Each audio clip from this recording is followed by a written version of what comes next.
All right. You're all set from my end, so you can start it whenever. Okay, appreciate it. All right, then I've got 2:01 and we're going to call the meeting to order. It's not an agenda item, but I'd like to go through and just because I haven't had an opportunity to meet everybody. Um, if you would just, we'll start. I'll rattle off some names, and I know what. Tell me what you do. So I know Sonia. I know she's a director of health, and I know what directors of health. Um, and Tom, you're up. Is also co-chair. With you. Oh, you got cut off. Go ahead again. Bob, why don't we go ahead and start with you and then I'll go. Oh yeah, good point. Um, I Bob Smith, co-chair with Tom Stansfield. I'm retired from Torrington Area Health District after 37, I think, years, 35, something like that. 2 years at Westport Weston before that. I'm a member of the COWRA board, and I've been an instructor of the septic installers class for the last 10 or 11 years. My name is Tom Stansfield. I'm the former Deputy Director of Health at Torrington Area Health District. I put in a mere 30 years. And I left there to restart my business as a professional soil scientist, which I was doing before I got hijacked by Torrington Area Health. I was 33 years the chairman of the Goshen Inland Wetlands Commission. Bob also is serving on his local wetlands commission. So we have a lot of wetlands input here. And I was the past president of the Connecticut Environmental Health Association. Yeah, that's all the interesting stuff. So thank you. Thank you, Rob. Sure. Can everybody hear me okay? Yep. Mhm. Cool. Rob Miller, Health Director for the Eastern Highlands Health District. Been in public health almost 40 years now. It started off with Tom, even when we were undergrads at the University of Connecticut. And over that period, I've been involved in a number of things. I was part of the Code Advisory Committee for about a decade. About a decade ago, I've been out of it for a little bit. I was also a member of the soils training team for CHA for another decade. Again, that was about a decade ago. And then I was also a certified soil scientist in my early career years, but then I expanded into the broader public health field um, um, and found other ventures to pursue. And now I'm just, working with our staff internally to kind of navigate the current issues with subsurface sewage disposal. So, like Tom says, I think that's the most relevant stuff. Thanks, Rob. All right, Jim, and you got. Jim King from Elgin Corporation, current president, and I've worked nationally, internationally, Canada, Australia. I'm working regulations, helping improve. Uh, have quite a bit of experience. Been a part of the board here in Connecticut at times. Happy to help. I appreciate it. And is it Dante? Did I get that right?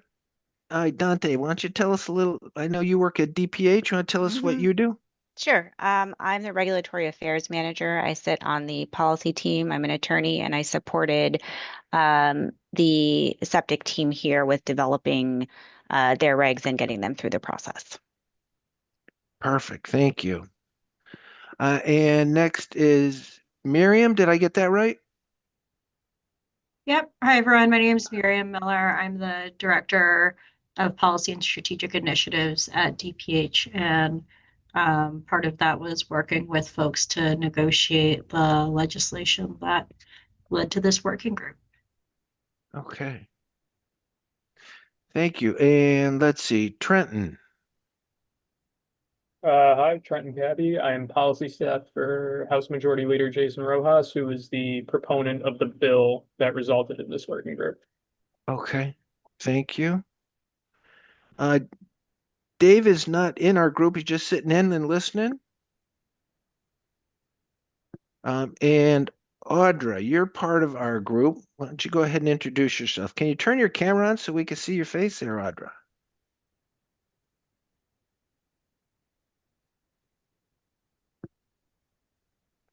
Okay, and I think Audra is our Yep. D. So I apologize. Hang on. I'm in transit, so I cannot turn the camera on. Oh, Um, So I am the director for the Water Permitting and Enforcement Division here at Deep. My team is responsible for the underground injection control program as well as surface water discharges for stormwater and industrial wastewater. Part of the team that worked on the reg package for the rules that led to this process here. And I think I'll have some other staff join the other meetings as well, but looks like we have a good group here. I think so. All right, and Sonia, is that everybody that's currently on our list, or we're missing one?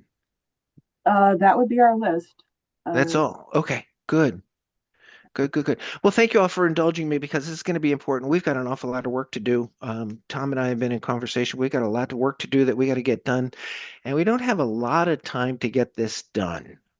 So we're going to, once we figure out exactly what our destination is, we're going to pick the journey and we're going to assign some homework, if you will, to different people that are relative experts or have more experience in different things. And that's why it was important for you all to kind of share that with me, and I do appreciate it. Everybody should have gotten an email with today's agenda on it, correct? Anybody needed to share a screen, or we can just mosey through? You got it with you? All right. So start off, we got to figure out just how often and which format we want to do as far as this group getting together. Does Zoom work well for everyone? Yes. Well, okay, good. Then I think if no one has any objections, we're going to keep the Zoom meeting. I think if we go over an hour, we're getting sidetracked. An hour, can everybody spare an hour? Yes. That works well. Okay. And is there a specific day of the week that is better or absolutely terrible for anybody? My 2 cents is I like where this current time period is at. You like 2 o'clock as opposed to say a 3 o'clock? I Two to could do three? either. I, for Okay. one, could do either. Okay. Does anybody have a strong preference for a 3 to 4 as opposed to 2 to 3? I prefer 3 if we could do it. Are there any objections to doing it at 3 o'clock? No? All right, then let's make 3 o'clock our target time. We'll figure 3 to 4 if we really need it, but I think once we get going and start handing stuff out, we're not going to need the entire hour. Okay.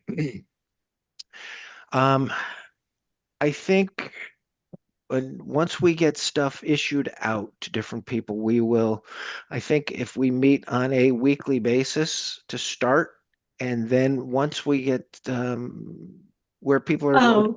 Sorry, I just remembered the DPH team has generally a standing meeting at 3 o'clock on Wednesdays. It's canceled today, which is why I was like, oh, that's fine. But normally we do have it.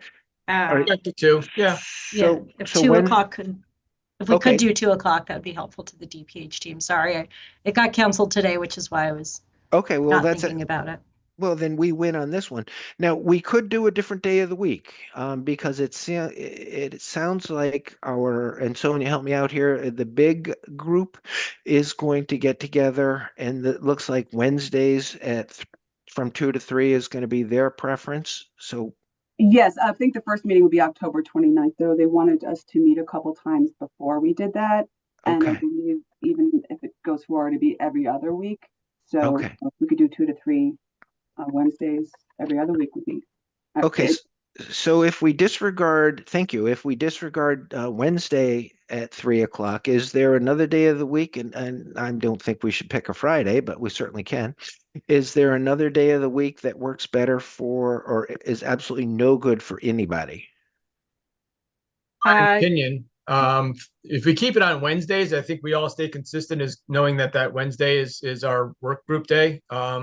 Just otherwise, I think I, for one, will get confused about which group I'm meeting with. So if we go ahead and keep it on Wednesdays at 2, that stays consistent. Okay. All right. And then we'll just, we'll skip the meet. Well, we'll skip if we've got the big group meeting. Right. All right. Everybody good with Wednesdays at 2 on Zoom? on a weekly basis. Huh? All right. We just might want to ask Peter if that time and date is available. Right. That's next. That works for me. Okay, so Sonia, then next thing is assigned scheduling responsibilities. You seem to have a good handle on this, so would you mind running with that? Um, we will work on Wednesday 2 to 3 on a weekly basis, except obviously for those times that we're on with the big group. Good? Cool. All right. Um, okay, I had sent out a request. I got one reply from Rob. Thank you. We had gotten Sonia had put together some suggestions for where we are. Um, Tom and I discussed earlier, we have to get, we feel, we have to get a very clear definition of what is our mission or what is our task for this subgroup. It seems to me there was an email that came out a while back, unless somebody has the answer for that specifically right now. We've got some things to get done, and alternative treatment seems to be a suggestion. Affordable housing is thrown in there. The requirements for changing up this public health code and how that all works, et cetera. Um, so we will, maybe Sonia, Tom, and I, we can get together and we will actually nail down, the specific mission of the big group, and from that we can glean off what we need to do. Sonia was kind enough to put together some suggestions that came out in a PowerPoint last week, and those were sent out to everybody. And I'd asked if you could take a look at them and prioritize them. I got feedback from Rob. Did anybody else get a chance to do that and just didn't get a chance to send it, or didn't do it at all? Okay. And I does did every, not. oh, go ahead. Who was that? It was Jim. I didn't catch the part. I was going to prioritize them, but I will get that to you shortly. Okay. Okay. Because what we were looking at, and does everybody have them, or do we want to try and do a share screen? Everybody got handy to look at? Specifically, we're looking at like slide 7 of that PowerPoint, which outlines regulations and legal. If we could share the screen, that would be helpful. Okay. Jim's just holding it up. That's great. Yeah. I don't know how to do that, Sonia. Is that, let me see if we, Oh, she's got it. Okay. there Yeah, we go. that's the baby. Thank you. Okay. So what we were looking at is some of these are going to be easy. We can knock them out and get them right away. We're looking at, Tom and I were looking at as maybe making as a priority one, clearly defined regulators, roles and responsibilities for implementation and enforcement. And I'll run through the how we put them up numerically, and then we can discuss whether or not we want to rearrange these. The second one, we was way up at the top of evaluate initial and ongoing training requirements. The third one we thought would be clarify the process for technical standards, and we added public health code to that. I know, Rob, you've got some more language on there, and once we come to a consensus, we will put all of these out with, and we maybe include some of your language as well. Item 4, we were looking at review regulatory framework for establishing an AT program to ensure collaboration with stakeholders and state agencies. 5 is address B100A conversions in relation to affordable housing goals. 6, assess legal risks, especially those related to the impact of affordable housing. And the Uniform Relocation Act one, which is the bottom one, Sonia, you kick that over to another group. Okay, so we can scratch that off our list completely.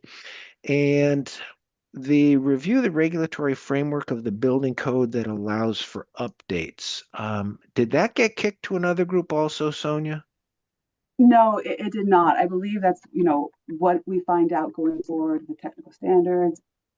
That is Okay. just a place marker if we need to look at another regulation that also has. Okay. Because in discussion today, Tom and I were talking about this building code as well as the food code and how these things work. We'll give that up at number 7 only because that's going to take a little homework to get done. But if we go back and look at regulators' roles, responsibilities for implementation and enforcement, um, we've got the backing of, and I think Tom helped me out here, it was 206 that um, gives the health departments and districts, local health departments, whether it's a department or a district, it gives them the authority to go ahead and enforce.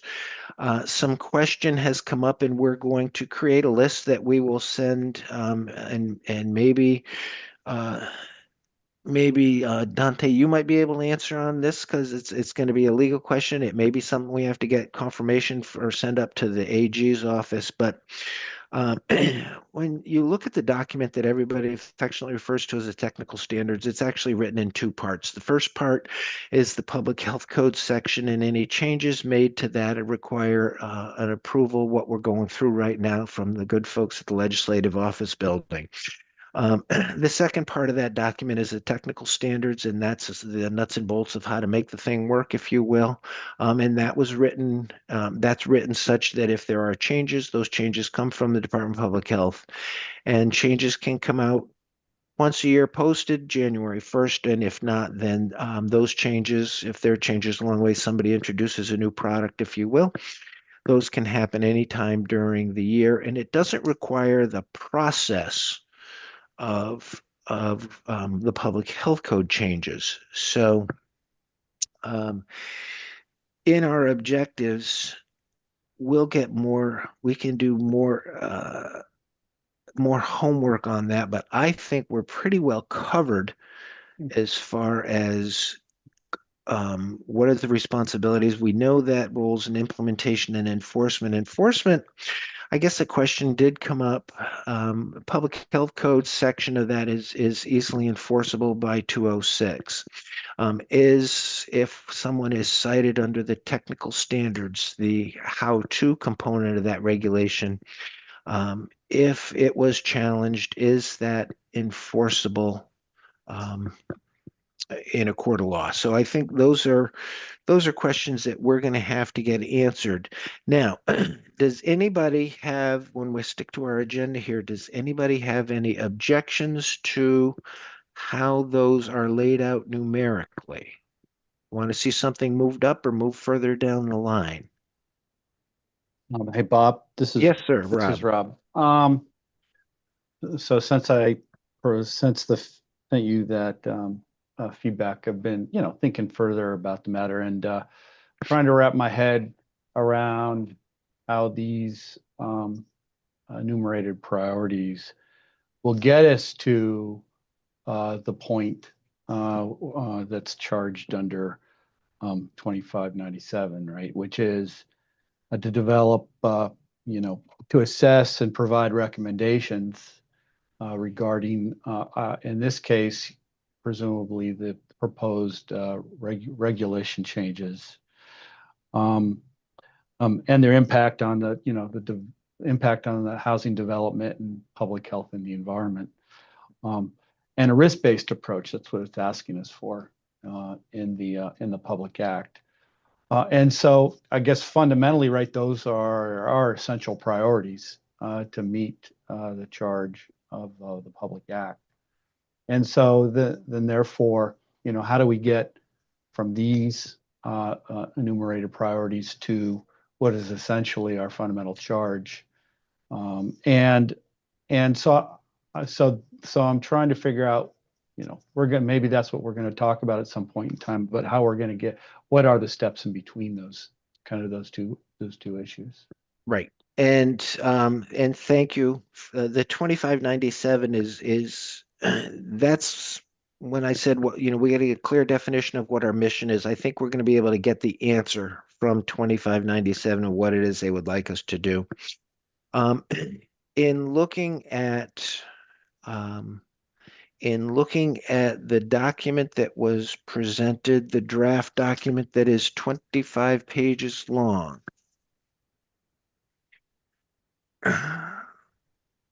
That is really to replace the existing 9 pages that are in the front section of the technical standards, the public health code section, if you will. I just want to chime in really quickly as the Yeah. person who drafted that document that Yeah. it looks longer than it is because when you're putting a regulation through review, you have to include all the bracketed language. Right. So I hope that just relieves everybody's concern about the length of the regulation. There's some reorganization that happens. You're going to end up with duplicative language until it's finished going through the review process and the approval process. And I know it's confusing to read, but anything that's bracketed is coming out, and anything that's underlined is new. Is going in. And Dante, how easily would it be let's just say, in a perfect world, it got reviewed and approved in the format that it is right now. And then the next thing would be to take all the bracketed stuff out and just leave the underlined stuff in. How hard would it be to create that document? We typically don't circulate something like that because we can't put forth something that hasn't been reviewed and approved. Like it So I goes think- up to public comment in the format that it's in. Would you object to one of us maybe doing that so we have it as a document to work with here? I think that's fine as long as it's clear that it's a draft, right? So it's not coming from the department. If it makes it easier for you all to read and understand, I think that's fine. But I think the point Dante is trying to make is that that's not something the department would circulate out of caution that it would be misconstrued as final regulation. Okay. So we would just ask that it's clear that it's, draft form, for discussion purposes only, that kind of, like, if that's in the header, that would be fine with us as long as it's not misconstrued as real regulation. Okay. And the working document for us is what we're looking for. Yeah, that's fine. Yeah. And can language, because this question had came up, can language be added to this while it's still in discussion mode that we're in right now? So the problem is that we're not open for comment, right? So if we started adding things in response to feedback from this working group, that would really be a rulemaking process that happened outside of the. Yeah, let me jump in there a little bit. So the purpose of this working group is really to make recommendations to the department on how to change the regulations. The reason Dante and I are here is to provide some context as to information on how the regs got to where they were, what input, what it was responsive to. And this group is supposed to make the recommendations for how to change them, right? So basically you say, instead of saying shall, you should say may. Instead of this being the, kind of baseline, this should be the baseline, right? Just looking at different changes, or, this wasn't considered in writing the regulations, this like blank needs to be addressed. Those are the kinds of recommendations that this group is supposed to generate. And then the department takes those recommendations, and then we can choose or choose not to implement them into a, trying to push the regulations forward after this working group has completed its final report. Okay.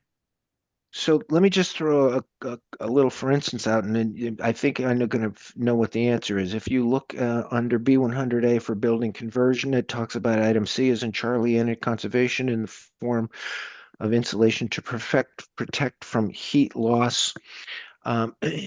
Can we also add language that also says or heat gain? So if you've got a little teeny cabin and you want to put air conditioning in it. Like a That would be a- recommendation. That would be a recommendation that you would make. So, this subcommittee recommends that or heat gained is added to this component, this part Okay. of the regulation. Good. All right, that's good to know. Thank you. That's what we were actually hoping for.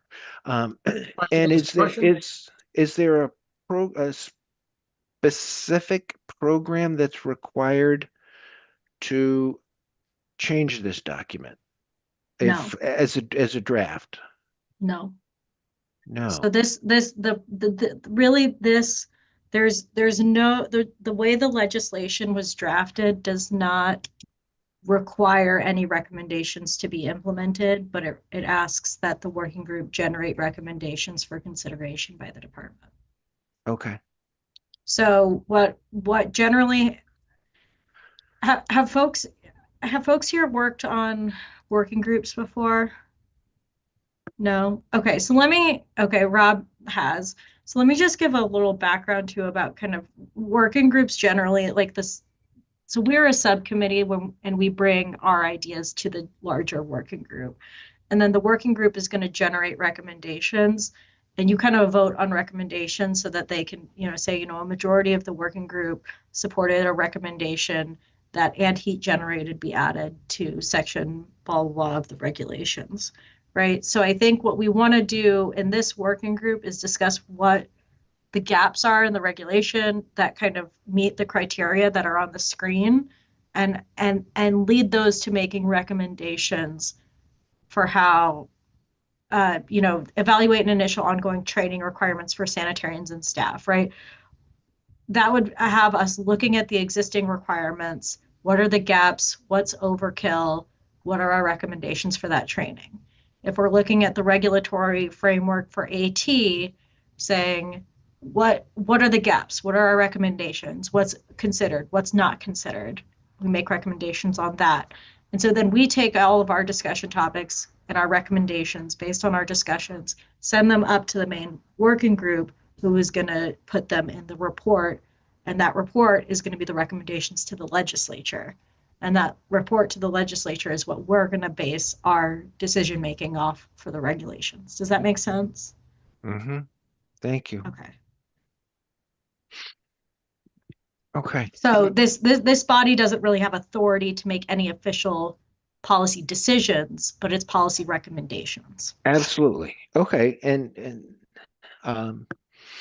so then, Tom, is there anybody that is willing to take the document and alter it so that it would be a little bit easier to understand? Delete the bracketed areas so that we can just see what the proposal is. Right. And put it back in, it's like some of these are the proposed language is on a different page than where it was supposed to go in, and et cetera. And it got a little confusing. And I've been teaching this for 10 years. So we can do that. Okay. All right, Rob, we'll let you and Tom have at that.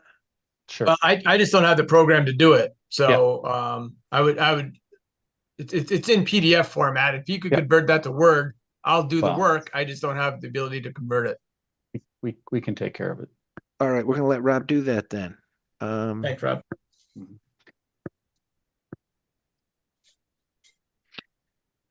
All right. Establish parameters based on available time and organizational priorities. All right, once we'll get these priorities outlined, and the clock is ticking. I think we got to have everything into them by January or something. So once we get this, we can look at how this relates to AT, which is not mentioned anywhere in here, and affordable housing. And it's the public health code technical standards are all it's pretty clear. Septic system size is based on number of potential bedrooms in a residential home. And I'm of the opinion that stays. Our goal here is to protect groundwater eventually becoming drinking water. And I don't think we should be making any recommendations to make anything more lax. the cost of installation of a septic system is not going to make or break the expense of building a home. Jim, I see you got a hand up. Yes, sir. The one thing I just wanted to note on our list over here, Yep. I'm looking at number 1 and number 6, evaluate initial and ongoing training. Yeah. And number 6, clarify the regulators' roles. I feel like I know we have evaluate their training up at the top there, but I feel that as we define AT and the housing situation, that that will really tell us how we want to define their role as well as the requirements. So I don't know if I know it should be top of the list, but it might need to go more as a second or third priority as those two are related, and depending on what we come up with, that will define those two. Okay, and this, what you're looking at on the screen is the items. These are not in the priority that they're going to be established. Okay. Okay, and since you asked, evaluate training and ongoing, initial and ongoing training, for septic systems, there is none. There is the initial training, septic phase 1, septic phase 2, and after that, it is pretty much left up to the individual districts and departments to teach the field training portion. With CAURA, with the installers, they learn, they take the test, they pass the test. There is no requirement for continuing education. Um, and so we got to find a way to provide that, whether it's with CAURA and CHA, Connecticut Environmental Health Association, and DPH, if that's tasked out, however we're going to do that. Miriam, looks like you had your hand up first.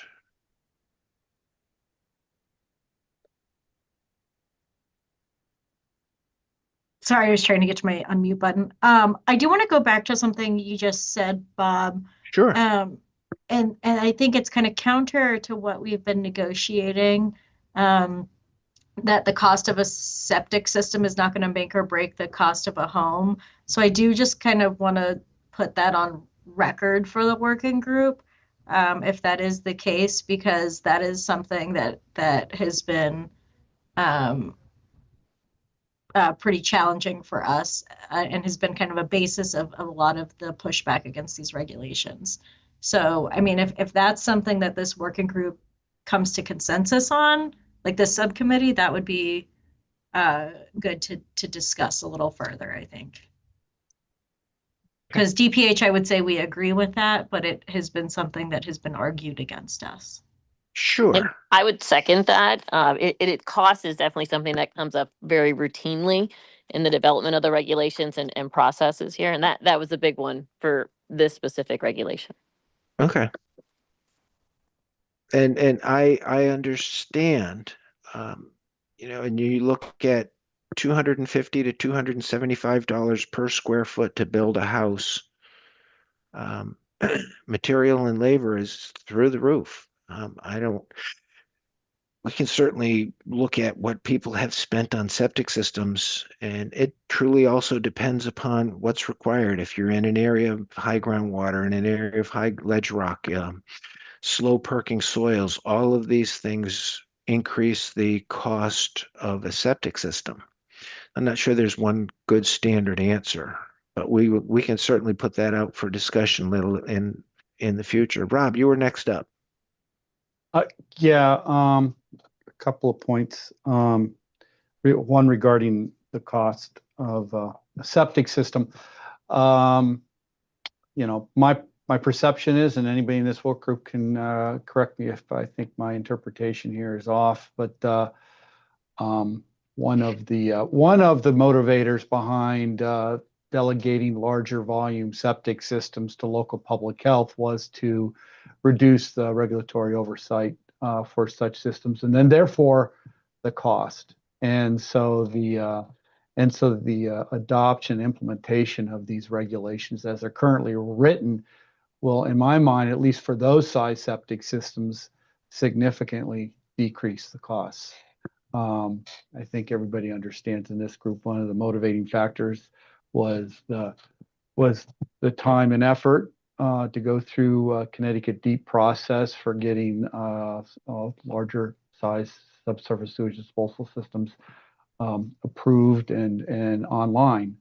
And so I think inherently the adoption of these regulations is by themselves in and of themselves is going to end up decreasing costs in many situations. That being said, I think the other part of this is right, with, transferring those smaller, medium size and small community systems to the public health code, is that going to put environment and public health at risk, or is there a concern there? And so in my mind, I think that's kind of, important for us to take a close look at with these new thresholds in mind. Is there really a risk beyond, using the current public health code and the current regulations as a baseline? Do these add any potential risks or increased risks to public health and the environment? And I'm not so sure about that. I mean, I got to take a closer look at the regulations. But in my mind, that's kind of one of the fundamental questions and background context in this situation. Okay. Sonia, you were up. Okay, so the first thing I'd like to say is, we're looking at this through an affordable housing lens, correct? So it's not just about these new development, large 10,000 gallons per day systems. What I understand, we're also going to be doing a lot of conversions. And this cost that we're talking about systems, the first thing is that there's no relief for people. While a system can be expensive, $15,000, $20,000, $30,000, depending on where you are, high groundwater, ledge rock, etc. But the whole point is when a system goes down, it's very difficult to get paid for. It's not like you have the sewer or rider back where they can actually come in and help with your water line, your sewage line. The other thing is with cost, as this whole point is to actually looking to affordable housing, so therefore there's going to be more of an increase in work. Every building that gets built, every room that needs to change, and like from commercial to residential, needs an examination of the septic system area. The cost can also be interpreted as the staffing that's going to be needed to review these plans.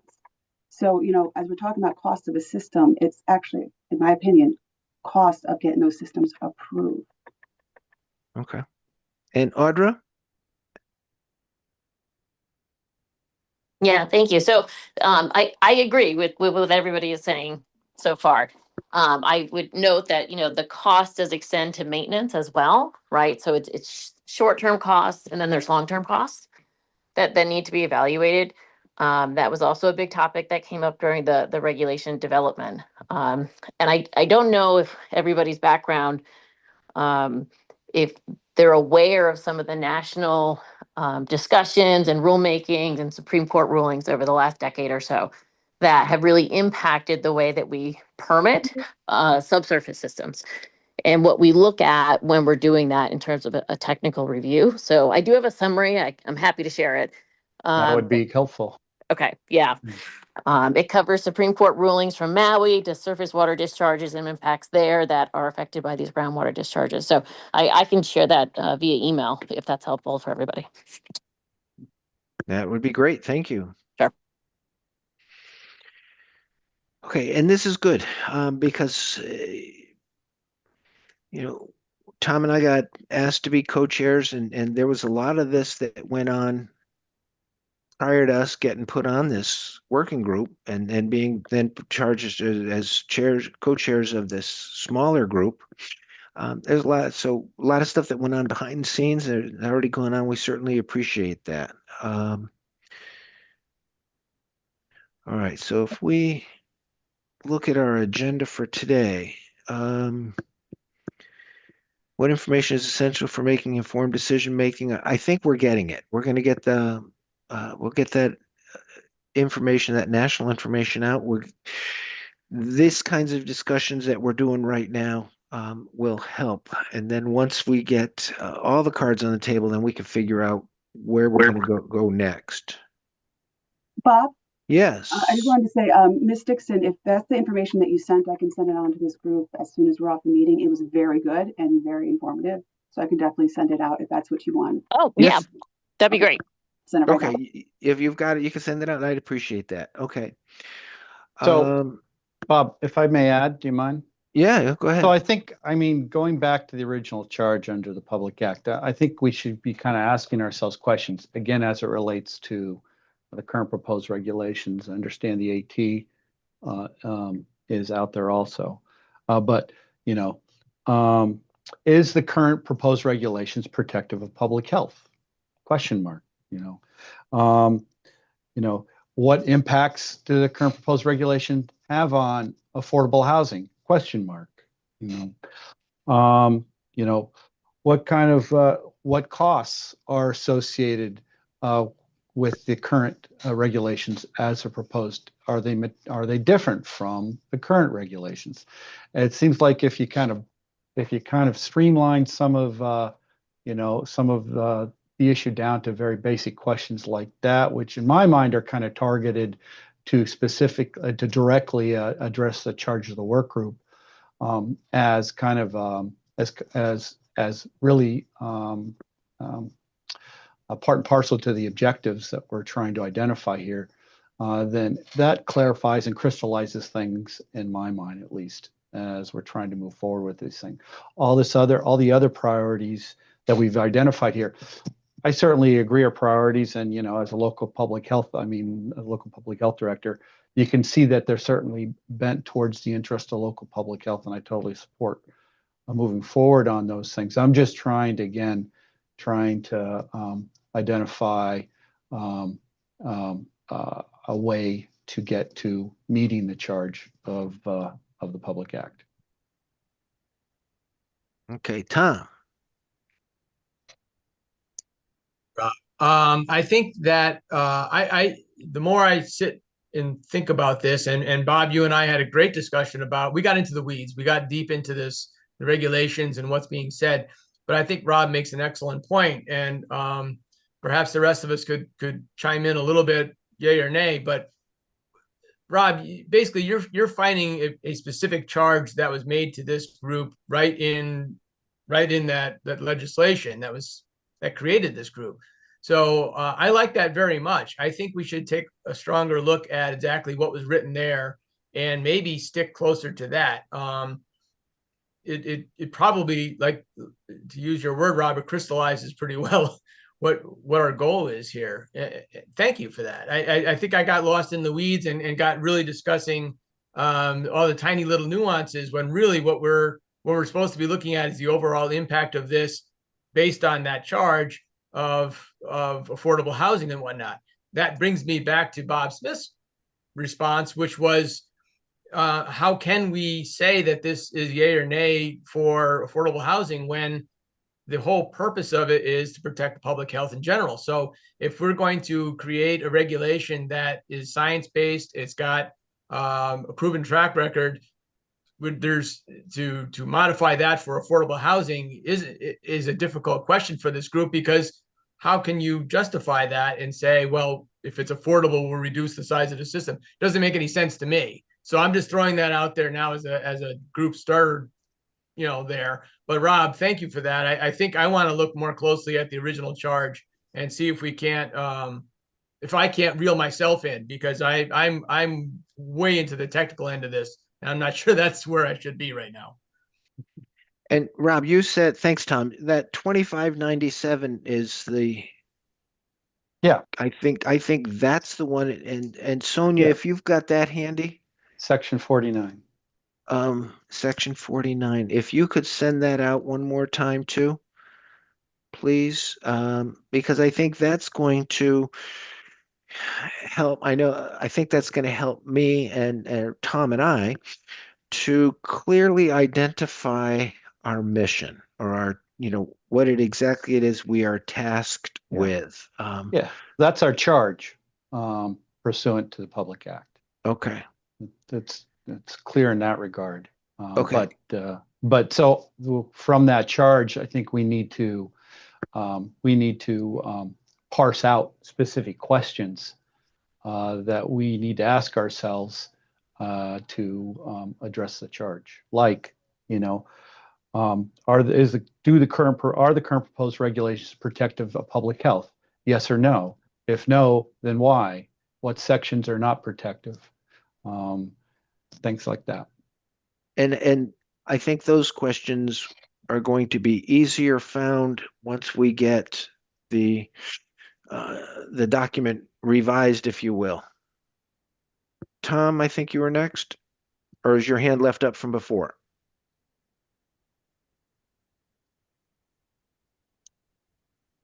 Okay. Miriam, looks like you're up then. I just want to say I appreciate the conversation around like around the regulations being protective of public health. I think when we were going through these negotiations during legislative session, it was not necessarily the top priority. And I think that there's a delicate balance we need to strike. And I think I also, agree with, Sonia's pointing out that this is really meant for affordable housing, which is, multi-unit homes. And so I think, it's protective of public health and not making sacrifices for public health to make affordable housing such that we're lowering the quality of housing and affordable housing for the sake of building. So I want to make sure that we're really kind of considering that balance. So I appreciate this kind of conversation around identifying that. The other thing I'll say around kind of the discussions we had during session was really thinking about where we're building affordable housing to. So we had thought a lot about the shoreline was a big discussion. And so the question too is, is that where there's a shortage of affordable housing? Are people, is that where we're in need of affordable housing? What kinds of sacrifices in terms of regulation and public health are we willing to make or can we make? And is ethical to make, right? And so I think that's going to be a really important component in these discussions as well. Okay. And Sonia, you got a new question or is that leftover hand up? No, I got a new one. Okay. I just wanted to point out, thank you actually, Miriam, for saying that, because on the shoreline, we are under orders, right, for issues with nitrogen into the sound. So this is part of the reason why I think there was such a movement, because we're not just talking about affordable housing. We are in this group, but when you opened up the regulations, it was for everything. And some of these shoreline towns already have a difficult time with conversions, accessory dwelling units, which again, I'm sure putting in the context of affordable housing is what's wanted and needed in some of these towns and where we can actually put them. So I just want to make sure that, yes, this is through the affordable housing lens, but there are some stressors. And because it was just opened it up to everything, meaning commercial as well, it can put a lot of stress on the town. So, I mean, I really like this conversation. I just don't want to ever forget that even though this is affordable housing, the regulations are open for everything. Right. Okay. And let's just see. There's best approaches to obtain necessary information. I think we can table this one unless anyone has any burning desire to address any one of these points on today's agenda item 4. Because I think based on discussions that we've had already, we've got a very diverse group here. Some with some insider knowledge, we've got folks from industry, we've got folks from regulatory, we've got, folks from the hills, we got folks from the shore. I think the composure of this group is pretty well put together. Okay. And lastly, is there anything that we would like to add, any suggest recommendations to add to the agenda for today? No. Okay. All right. If I could say, yeah. I think looking at the information that we gathered just today, Miriam had some excellent points. Rob had some excellent points. Should we be looking at, I know we haven't done it yet, but looking at redefinition, not based necessarily on that slide from the PowerPoint, which was very well done, by the way. But I think it exceeds a little bit of the scope of what we probably should be focusing on in order to meet our objectives. Should we give that some thought? If everyone could give that some thought and send to Bob and I your suggestions for refocusing or what you feel that the key objectives are of our group. Not necessarily using the slide, but certainly you could, because it's got a lot of good information on it. But if we look at this a little more carefully, and as I'm reading that 97 document there over my shoulder, there's things in there that we need to focus on. And I think we've got to clarify that amongst the group. I know there's a lot of things that we'd love to get done, but I think there's things that we need to get done. And if we could prioritize those, I think that'd be great. If everyone could put some effort into that, I think that would be very helpful. You got it, Tom. Okay. All right. So then we are looking at 22. Yeah. All right, the 22nd. Tom, you're going to be able to run the 22nd. I'm not available. Oh, they're gonna love that. Oh, sure. Heck yeah. Okay. Then we'll be looking at the 22nd 2 at o'clock. 2 o'clock on Zoom. And Sonia, Sonia's gonna take care of making sure we get booked and YouTubed, right? And we'll go back and forth about an agenda prior to Yep. that. Yep. Yeah, if we could get some stuff sooner than later, because I know Peter wants an agenda in advance of the meeting. So if we could, what's a reasonable timeline for folks to kind of read this stuff and get it to Bob and I? Would it have to be in by like Monday noon? We have to post 5:30 before the day of the meeting. That's what Peter told me. You have to post what? I couldn't hear you. The agenda the day before by 5:30 of the meeting. Okay. Well, then that if it's we not do tomorrow. Monday at noon for your suggestions, then Bob and I can formulate. That gives us some time to formulate or finalize the agenda and get that to Peter. Does that sound reasonable?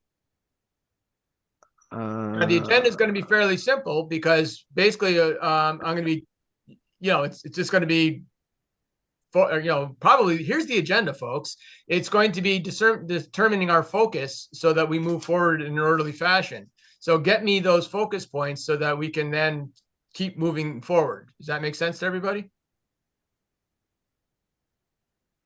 Okay. If there's any dissension, we could just send you to another group. It's no problem. That's exactly right. It voted off the island.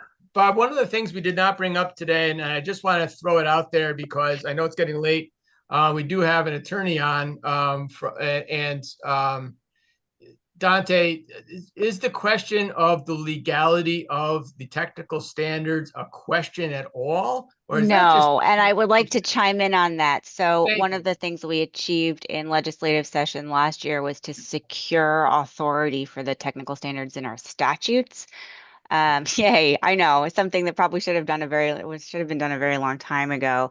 And so that just gives us that nice foundation for the way that they're used in the regulation. And I don't think anybody should have any doubt about that. If people have more questions about it, I'm happy to field them. I think that's sufficient, because Bob and I were wrangling with how deep into the weeds do we get about this, because if that's one of the big questions that needs to be answered, that needs to be number one. So, perfect. Good. Yeah, thank you. And if that's actually already been done, you said that is codified in legislation? Yes, last session. Is that something you can send out? Yeah. Okay. Okay, Happy to. that'd be great. And what we'll do, if you want to filter everything through Sonia until we get our group established. I don't. Are we getting any more people, Sonia? Do you know? Not that I know of, but there is somebody that is missing, but he wasn't coming. Was Dennis Hallahan? Okay. He's representing the engineering group. So I did tell him that I'll send him the information over, and he is going to log on and watch this at some point. Okay, so that Dante, if you would send that to Sonia, and then Sonia can get it out to the group, and this way no one falls off the wagon. Okay. Um, all right. I guess we're coming up on the end here. Unless anybody else has anything else for the good of the order.